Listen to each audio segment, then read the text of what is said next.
रात के 1:30 बजे क्यों किया हमने? 1 बजे, वो तो सबसे अंधेरा होता है, सबसे मुश्किल होगा सैटेलाइट इमेजरी लेना, उसकी फ़ोटोग्राफ लेना, एविडेंस कलेक्ट करना। फिर भी हमने रात के 1 या 1:30 बजे किया। हम लोग सिविलियन कैजुअलिटीज़ जो है अवॉइड करना चाहते थे। सबसे बेहतर समय होता 5:30-6 बजे का टाइम, जबकि उजाला होना शुरू हो जाता है। बट वो टाइम जो है पहली अजान या पहली नमाज का भी होता है। उस टाइम उसी भावलपुर में मुरीदके में इस तरह का चहल पहल शुरू हो गई होती तो काफ़ी सारे सिविलियंस मारे जाते। हो सकता है वो टेररिज्म के साथ उनका कनेक्शन हो ना हो, तो हम लोग वो चीज़ अवॉइड करना चाहते थे। 7 तारीख का समय मौसम के लिहाज से भी ठीक था, क्योंकि वही एक विंडो थी जहाँ 3-4 दिन मौसम साफ था और बारिश नहीं थी। अगर बारिश वगैरह होती तो फिर हमें थोड़ी इमेजरी लेने में प्रॉब्लम होती। आज की जो ये बात हो रही है ऑपरेशन सिंदूर की पृष्ठभूमि में हो रही है। पीछे एक बड़ा पोस्टर लगा है ऑप सिंदूर का।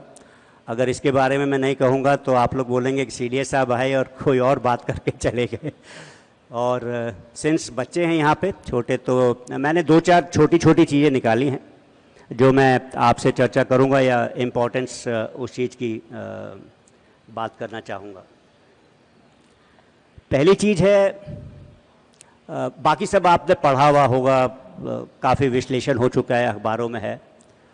हमने जो है 7 तारीख को जो टेररिस्ट टारगेट्स 9 चुने थे, उनको हमने रात के 1 बजे लेकर के 1:30 बजे के बीच में स्ट्राइक किया।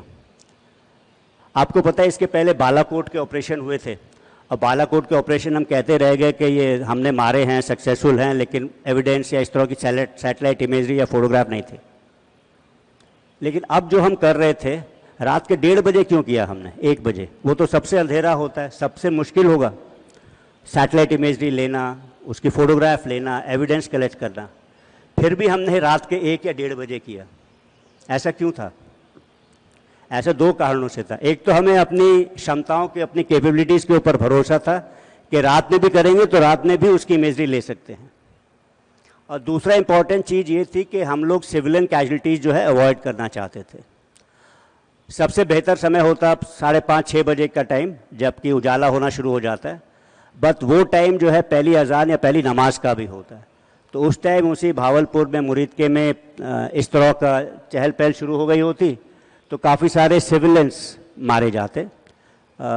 हो सकता है वो टेररिज्म के साथ उनका कनेक्शन हो ना हो, तो हम लोग वो चीज़ अवॉइड करना चाहते थे कम्प्लीटली। इसीलिए जो समय जो है हमने 1 से 1:30 बजे का चुना। 7 तारीख को ही क्यों चुना, वो खैर दैट वाज बेस्ड ऑन, हमने जो उनकी फ्लाइंग एक्टिविटी देख रहे थे 23 तारीख के बाद से, उन्हें ऐसा खतरा था शायद हम एयर से अटैक करेंगे। तो वो लोग कितने बजे वो लोग उड़ते थे, वापस अपने बेसेस में आ जाते थे, फिर दिन के टाइम में सुबह होने के पहले फिर से उड़ते थे। वो देख करके हमने सोचा कि ये 1 से 1:30 बजे का टाइम ठीक है। और 7 तारीख का समय, 7 तारीख का समय मौसम के लिहाज से भी ठीक था, क्योंकि वही एक विंडो थी जहाँ 3-4 दिन मौसम साफ था और बारिश नहीं थी। अगर बारिश वगैरह होती तो फिर हमें थोड़ी इमेजरी लेने में प्रॉब्लम होती।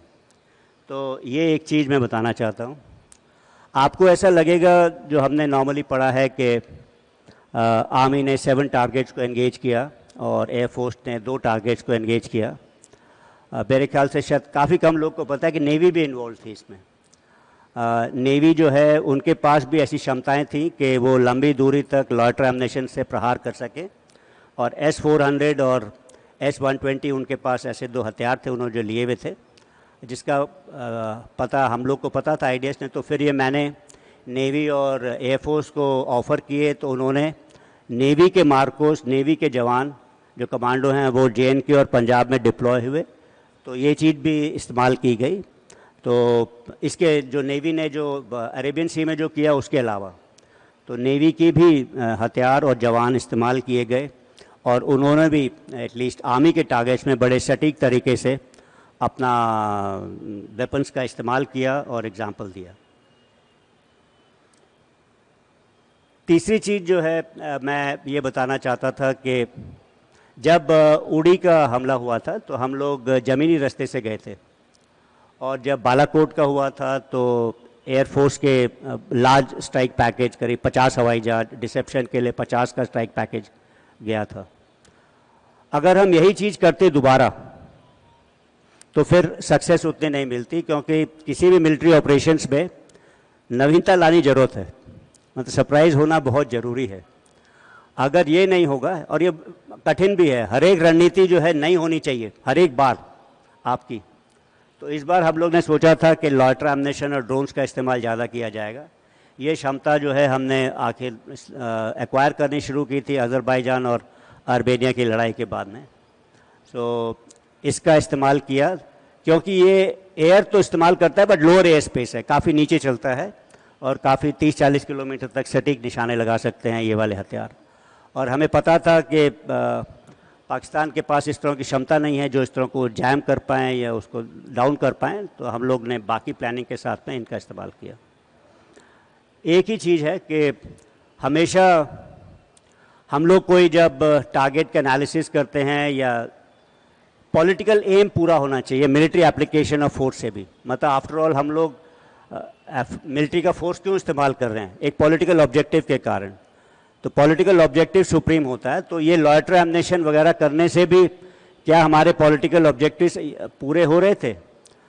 तो एक प्रकार से एक छोटी सी वो रह रही थी कि भावलपुर का जो टारगेट था वो 120 किलोमीटर दूर था, और लॉयटर एम्युनिशन या इस तरह के उससे करने से कर तो सकते थे, हमारे पास क्षमता थी, बट गारंटी नहीं थी, और वो एम्युनिशन को पहुंचने में 1-1.5 घंटा 20-30 मिनट लगते। तो फिर हम लोगों ने जो है एयरफोर्स को इस्तेमाल करने का ठाना दोबारा इन दो टारगेट्स के लिए, और एयरफोर्स ने सही टारगेट्स वगैरह इस्तेमाल करके काम किया।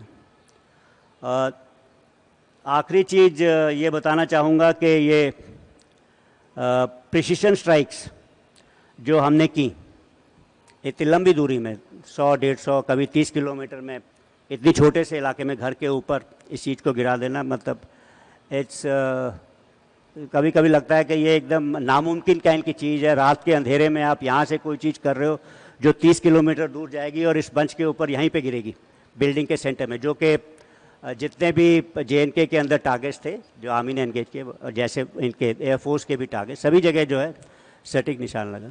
तो ये कैसे होता है, इसके पीछे बड़ी कड़ी मेहनत है। तो मतलब ये ज्योग्राफी है, इसमें बड़ी सारी जो स्पेशल स्टडीज़ हैं, इसमें जो है कितनी एलिवेशन है टारगेट का, कितनी ऊंचाई है, कितनी दूरी है, कितना एंगल है, कहाँ से जाएगा, एक पूरी साइंस है मेंसुरेशन कैलकुलेशन की, काफ़ी कैलकुलेशन होती है, रिकॉग्निशंस होती है, उसके बाद जब आप ये कर पाते हो तब इस तरह की एक्यूरेसी आपको मिलती है। तो ये ऐसा नहीं है कि आपने यहाँ से बटन दबाया तो मिसाइल गई और वहाँ गिर गया, ना, ऐसा नहीं है। तो काफ़ी मेहनत लगती है और ये आसान नहीं है। तो मैंने सोचा ये कुछ एक बातें शायद नॉर्मल लोगों के उस पर संज्ञान में ना हो, और शायद इसको इंटरेस्टिंग लगे बच्चों को कि ये चीज़ क्या हुई थी, कैसे हुई थी। तो मैंने सोचा इसके बारे में जिक्र करूँगा। मुझे बस इतना ही कहना था।